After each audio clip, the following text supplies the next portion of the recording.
9 years as an engineering supervisor and master training specialist.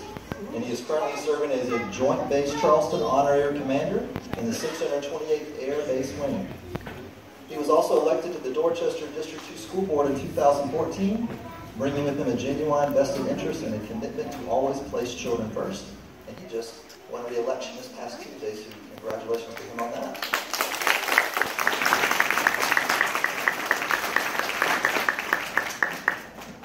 Mr. Farnsworth is an investment officer and senior financial advisor with First Citizens Bank in Somerville.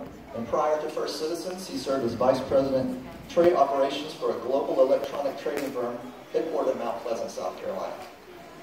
Without a shadow of a doubt, the most important thing in the world to Justin is his family, including his wife of 16 years, Jessica, who is also a teacher at Flower County Elementary School, his son Blake and daughter Zoe. And they enjoy traveling, football, cheer, and playing with their rescue puppy, Annabelle. He holds a master's degree in business administration from the Rochester Institute of Technology and a bachelor's degree in nuclear engineering technology from Thomas Edison State University. He is a graduate of Leadership Dorchester and is active in many local Chamber of Commerce initiatives. We're happy to have this veteran and school board member here to speak with us today. Please join me in welcoming Mr. Justin Farnsworth.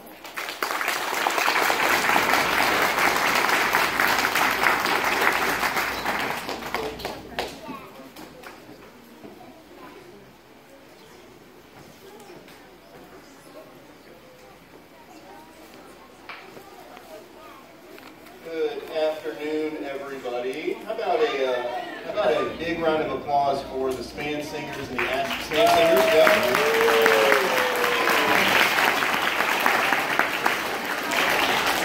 And let's not forget the Ashley Ridge ROTC group that's here with us today. Thank you guys.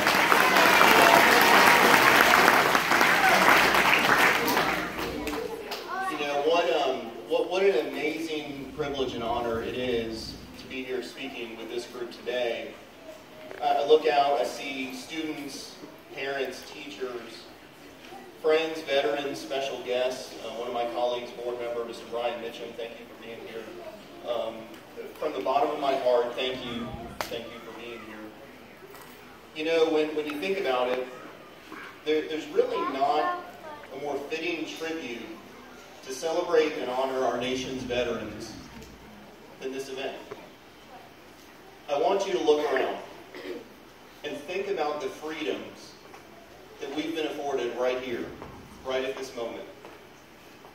The freedom to assemble in a public place, the powerful freedom of speech that we hold dear, the freedom of education, the freedom of religion, the freedom to start a business, the freedom to own property, the freedom of travel, the freedom to vote, the freedom of this experience. These are all freedoms we are afforded because someone answered the call and took the oath to defend our country, the greatest country that the world has ever known. That someone is here today. That someone is a dad. That someone is a mom, a brother, a sister, an aunt, an uncle, a friend, or a grandparent. That someone is a U.S. military veteran, and they answered the call. So, with your permission, I'd like to tell you 3 quick stories. The first of those is my story. My story started back in 1998, when an 18-year-old kid who had just graduated high school in Plano, Texas, wanted to see what the world had to offer. I knew that I didn't want to go to college quite yet, but I also knew that I wanted to be a productive, successful citizen. With that spirit, I answered the call to serve and enlisted in the world's greatest Navy, our very own, the United States Navy. Turns out the recruiters thought I was pretty smart, and I was soon on my way to be a nuclear engineering technician on board the USS Harry S. Truman, an aircraft carrier stationed in Norfolk, Virginia. My story is not one of glory, nor of battlefield heroism, but rather my story exemplifies just one of the millions of puzzle pieces needed for America's military enterprise to operate successfully every single day.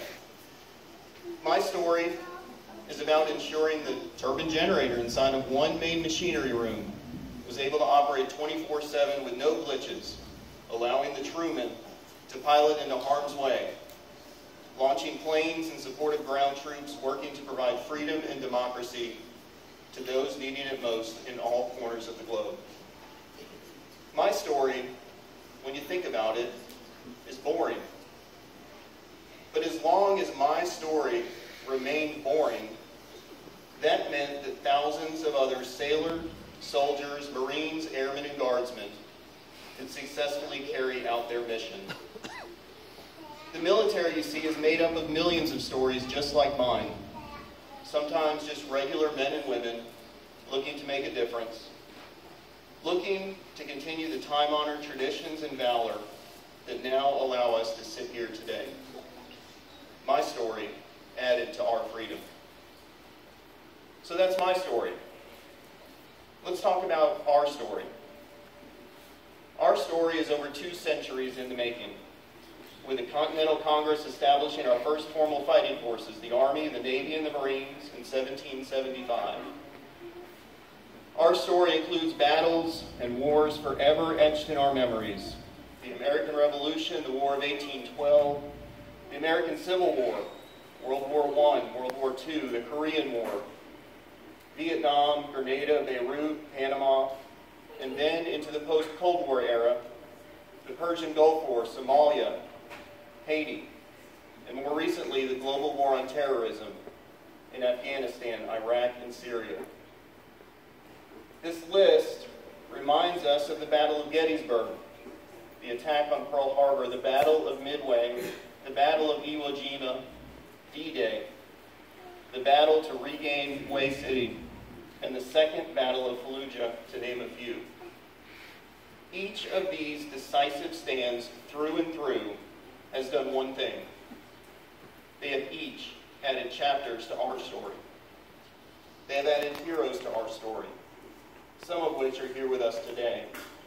They have embodied the will and determination of a nation who will always take a stand for freedom and never take for granted those who would look to take those freedoms away from us.